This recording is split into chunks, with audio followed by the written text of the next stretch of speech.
اسلام نے ہر ناحیے سے ہمیں ایسا حکم دے رکھا ہے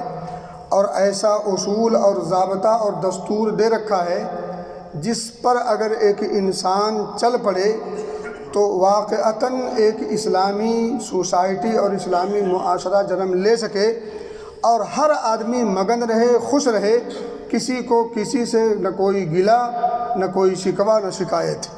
زبان سے کوئی ایسی بات نہ کہیں جس سے کسی کی دل آزاری ہو،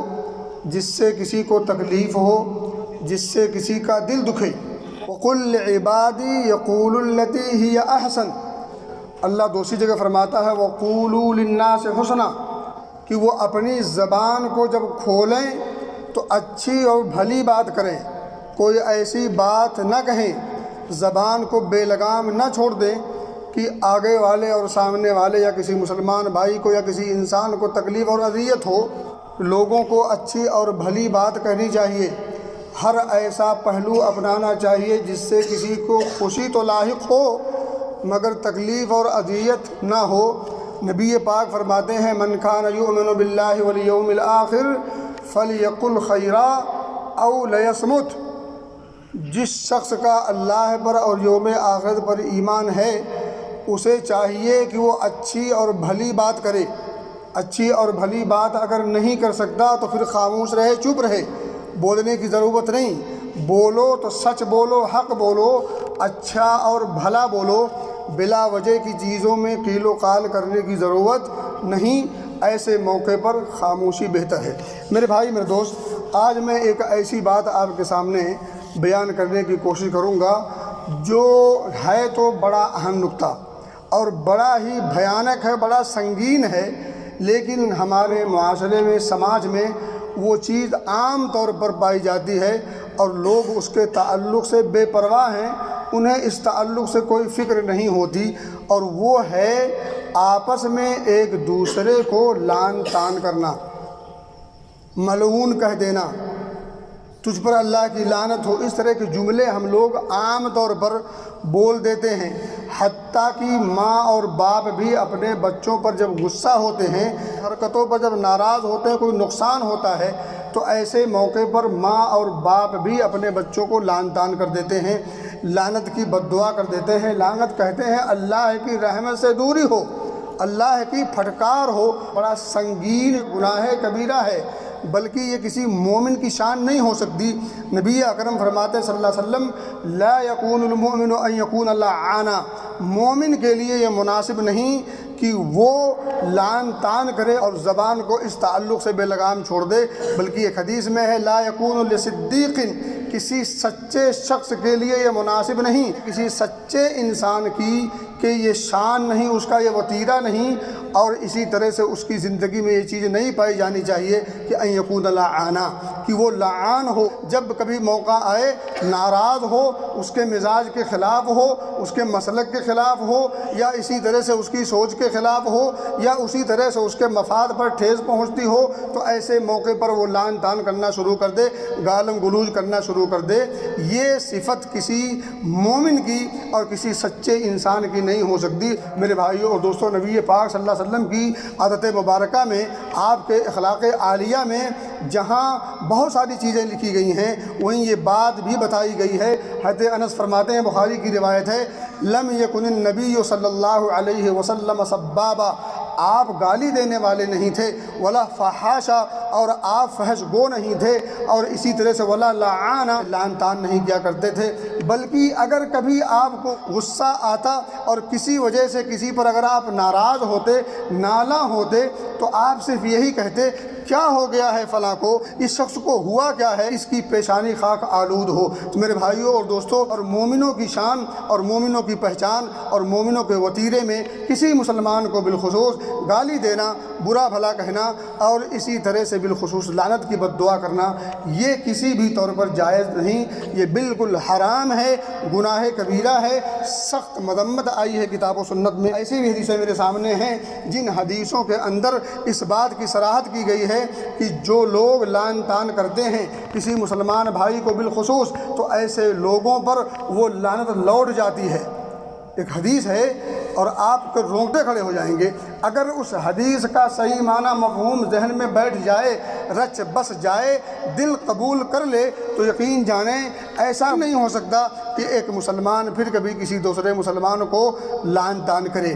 آپ سوچیں، حیوان کو بھی لعن طعن کرنے سے روکا گیا ہے۔ ایک صحابی تھے، ان کی چادر ہوا سے اڑ گئی، ان کی چادر ان کے جسم سے ہوا کی وجہ سے اڑ گئی، تو انہوں نے کہا کہ اللہ کی لعنت ہو ہوا پر۔ نبی اکرم صلی اللہ علیہ وسلم کے سامنے جب یہ بات رکھی گئی تو آپ نے فرمایا لا تلعنها فإنها مأمورہ، تم اس کو ہوا کو گالی مت دو، کیونکہ یہ ہوا اپنے سے نہیں، یہ تو اللہ رب العزت کے اذن سے، اس کے حکم سے چلتی ہے۔ تو میرے بھائیوں اور دوستو، اگر ہوا کو لعن طعن نہیں کر سکتے، اونٹنی کو لعن طعن نہیں کر سکتے، حیوان کو لعن طعن نہیں کر سکتے، تو کیا کسی مسلمان کو لعن طعن کر سکتے ہیں؟ آپ دیکھیں، سوشل میڈیا کا زمانہ ہے، آپ دیکھ لیجئے، کوئی ایک پوسٹ ڈال دیجئے اور اس پوسٹ کے کمنٹس میں دیکھ لیجئے، بڑے افسوس کی بات ہے، کتنے احباب ایسے ہیں آپس میں بیٹھیں گے، ہنسی مذاق کریں گے، چائے کا ہوا پئیں گے اور دیگر کام کرتے ہوئے، ہنسی مذاق کرتے ہوئے، ٹائم پاس کرتے ہوئے، بیچ میں جب گفتگو کریں گے، جوکنگ کریں گے، مذاق کریں گے، تو ہنسی مذاق کے دوران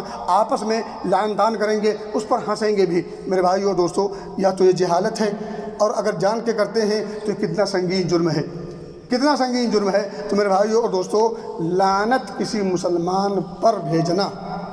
یہ کسی بھی طور پر مناسب نہیں، اگرچہ وہ کتنا بڑا گنہگار کیوں نہ ہو۔ اگر وہ مسلم ہے تو اس مسلمان کو اس کی کسی بھیانک سے بھیانک ترین اور اسی طرح سے سخت غلطی پر بھی آپ اسے سمجھا تو سکتے ہیں، اسے ہدایت کی دعا دے سکتے ہیں، مگر اس پر لعنت نہیں کر سکتے ہیں، لعنت نہیں کر سکتے ہیں۔ لیکن آپ دیکھ لیجئے، ہمارے ماحول میں، سماج میں، سوسائٹی میں یہ وبا بھی دیگر وبا کی طرح سے، یہ بیماری بھی دیگر بیماریوں کی طرح سے عام ہے، اور اس کا چلن بھی بالکل وبا کی شکل اختیار کر گیا ہے، اور اس تعلق سے لوگوں کو کسی بھی قسم کی کوئی پرواہ نہیں ہوتی۔ تو میرے بھائیوں اور دوستو، یہ عمل کسی بھی طور پر مناسب نہیں ہے۔ اور بیہقی کی ایک روایت ہے، ذرا آپ غور کریں۔ حضرت ابو بکر صدیق رضی اللہ تعالیٰ عنہ اپنے ایک غلام کو لعن طعن کر رہے تھے۔ راوی حدیث اماں عائشہ صدیقہ ہیں۔ اماں عائشہ صدیقہ فرماتی ہیں کہ مر النبی صلی اللہ علیہ وسلم بأبی بکر وہو یلعن بعد رقیقہ، کہ نبی اکرم صلی اللہ علیہ وسلم ایک بار گزرے،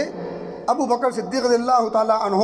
اپنے بعض غلام کو لعن طعن کر رہے تھے۔ نبی اکرم صلی اللہ علیہ وسلم نے جب یہ چیز سنی تو آپ نے فرمایا فالتفت الیہ فقال لعانین و صدیقین، آپ نے جب یہ عمل دیکھا ان کا تو آپ ان کی طرف متوجہ ہوئے اور کہا کہ لعنت اور صدیق، لعانین و صدیقین، یعنی ایسا ممکن نہیں کہ ایک آدمی صدیق بھی ہو، سچا مسلمان ہو، اور وہ لعن طعن کرے۔ یہ جملہ کہا، آگے جو جملہ ہے اس سے بھی سخت ہے۔ آپ نے فرمایا کلا ورب الکعبہ،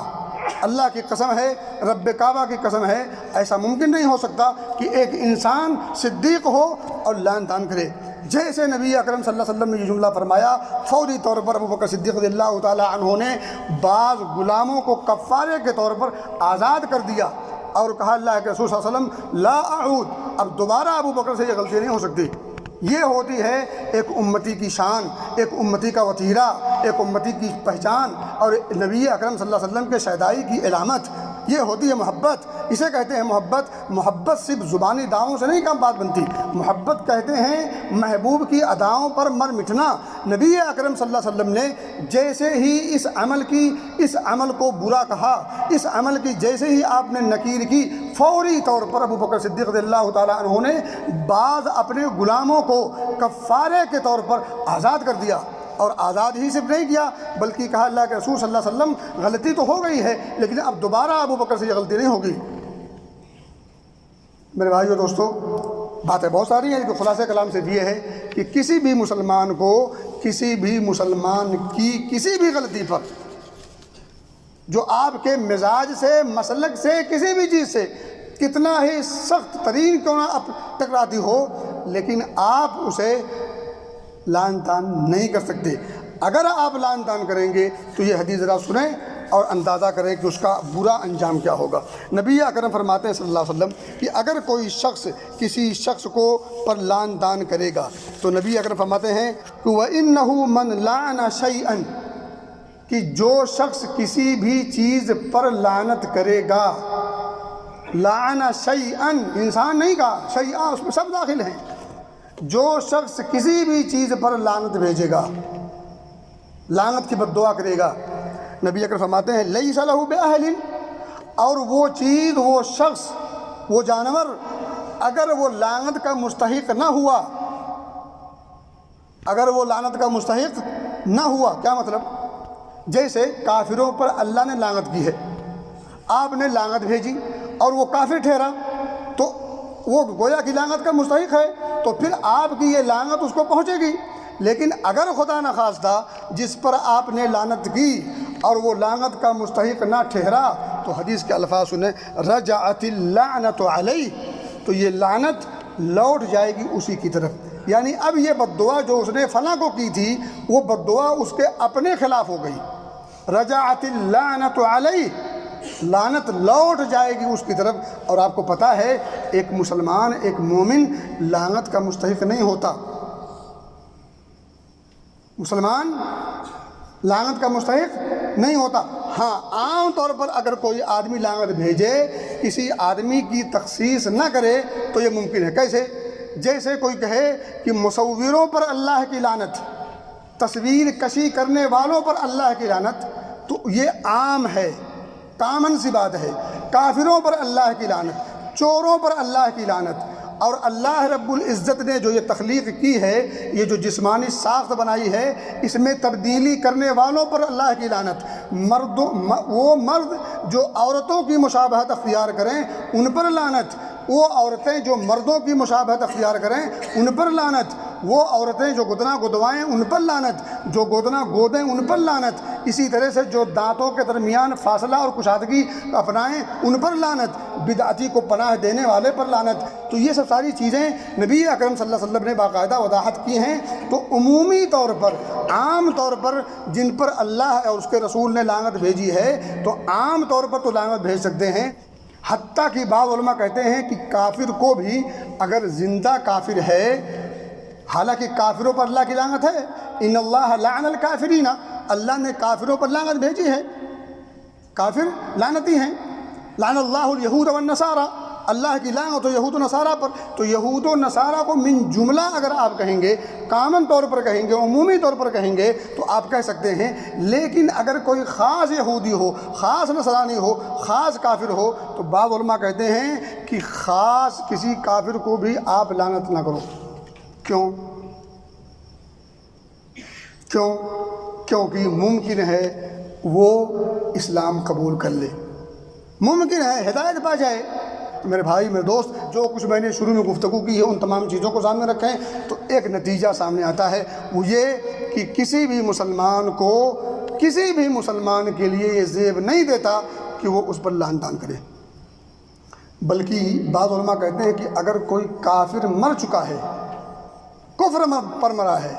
تب بھی اسے لعن طعن نہ کرو۔ کیوں؟ نبی اکرم صلی اللہ علیہ وسلم نے بالخصوص کسی کافر کی، فوت شدہ کافر پر لعنت نہیں بھیجی ہے۔ ساتھ ہی ساتھ نبی اکرم فرماتے ہیں لا تسبوا الاموات، مرے ہوئوں کو گالی مت دو، انہیں برا بھلا مت کہو، انہوں نے جو کچھ کیا اس کو وہ بھگت رہے ہیں، اچھا کیا اچھا انجام، برا کیا تو برے انجام سے وہ دوچار ہوں گے۔ البتہ اگر اس بات کا یقین ہو کہ کوئی شخص کفر پر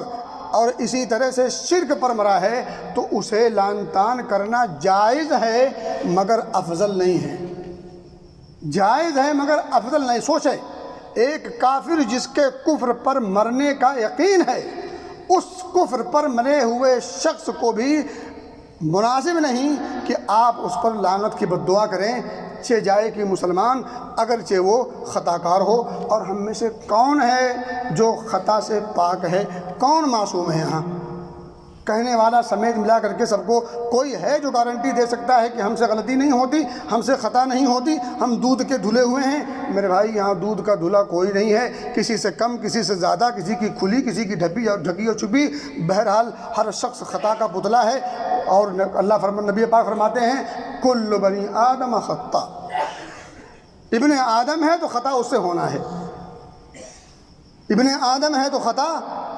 ہونا ہے اور ہو کے رہے گی۔ تو میرے بھائی دوستو، بس اصل یہ ہے خیر الخطائین التوابون، خطا ہو جائے، احساس ہو، یاد دلا دیا جائے یا یاد آ جائے تو فوری طور پر توبہ۔ التوابون خیر الخطائین التوابون، بہترین گناہ کرنے والے، بہترین گناہ کرنے والے وہ ہیں جو توبہ کرنے والے ہیں۔ تو توبہ کرنا یہ اچھے لوگوں کی پہچان ہے، ڈٹے رہنا یہ احمقانہ فعل ہوگا اور بہت بڑی بد نصیبی شمار ہوگی۔ اللہ سے دعا کہ اللہ ہمیں سمجھ کی توفیق دے اور ان کہی گئی باتوں کو سمجھنے اور دلوں میں اتارنے کی توفیق دے۔ اللہ ہمارے تمام مسائل کو حل فرما اور آسان فرما اور ہمیں ہر وہ کام کرنے کی توفیق دے جو تیری رضا کا ذریعہ ہے، اور ان تمام کاموں سے بچا مولا جو تیری غضب کا اور تیری ناراضگی کا ذریعہ